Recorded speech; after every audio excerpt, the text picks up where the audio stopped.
Les souvenirs sont-ils fiables? Thèse. La mémoire fixe les souvenirs vécus de manière spontanée et nous nous les rappelons sans les déformer. Antithèse. La mémoire est une reconstitution du passé. Nous déformons, nous oublions les choses que nous avons vécues.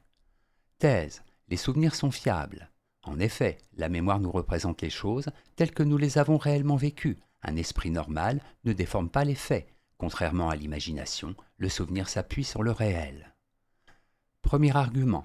La mémoire élémentaire est spontanée. Il y a une forme de mémoire qu'on appelle élémentaire et qui est commune aux hommes et aux animaux. Elle permet de reconnaître les objets qui constituent notre environnement et d'assurer grâce à l'habitude la cohérence de nos comportements. Ce type de mémoire est spontané et automatique. Il retient les choses telles qu'elles sont sans les déformer. Deuxième argument. La mémoire est logique.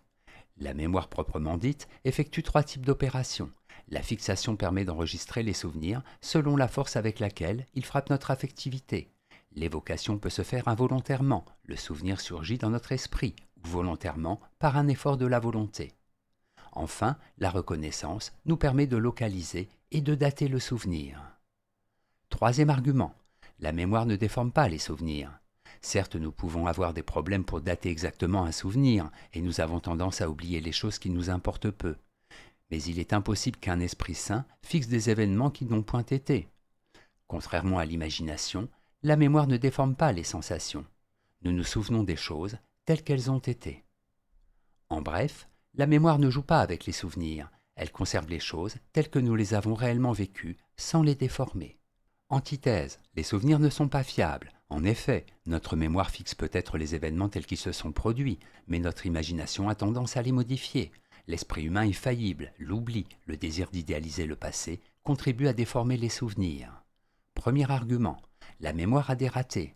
La mémoire supérieure, contrairement à la mémoire élémentaire, est sujette aux variations de l'esprit. Si l'on ne peut pas normalement enregistrer un événement qui n'a pas été vécu, on peut en revanche ne plus se rappeler exactement un souvenir, ou confondre un souvenir avec un autre. La mémoire comme l'esprit a ses faiblesses. Deuxième argument, la mémoire reconstitue le passé. La mémoire a tendance à idéaliser le passé. Comme elle est sélective, elle tend à oublier les mauvais moments pour ne retenir que les bons. Elle est aussi susceptible de jeter une lumière idéale sur les moments de notre existence et nous les faire apparaître comme plus heureux qu'ils n'ont été réellement. La mémoire reconstitue ainsi le passé à notre avantage. Troisième argument, la mémoire censure ou déforme. La mémoire ne retient pas systématiquement les événements importants. Elle peut, comme Freud l'a montré, refouler certains souvenirs dérangeants. Sans être forcément névrosé, chacun a des souvenirs dont il préfère ne pas se rappeler. En outre, du fait de leur éloignement dans le temps, certains souvenirs sont fatalement déformés par notre mémoire. En bref, la mémoire tend à oublier ou à déformer les souvenirs du fait de leur éloignement. Elle peut aussi arranger le passé de manière à nous satisfaire. Synthèse. Une mauvaise mémoire peut nous empêcher de nous rappeler avec exactitude ce que nous avons vécu. L'on peut inconsciemment, en sélectionnant les bons souvenirs et en refoulant les mauvais, se créer une image idéalisée du passé. Mais il est aussi rare, sauf dans les cas pathologiques, que nous déformions nos souvenirs, que nous déformions nos sensations. Les ratés de la mémoire proviennent plutôt de l'oubli ou de la confusion des données mémorielles que d'une mauvaise perception de la réalité passée.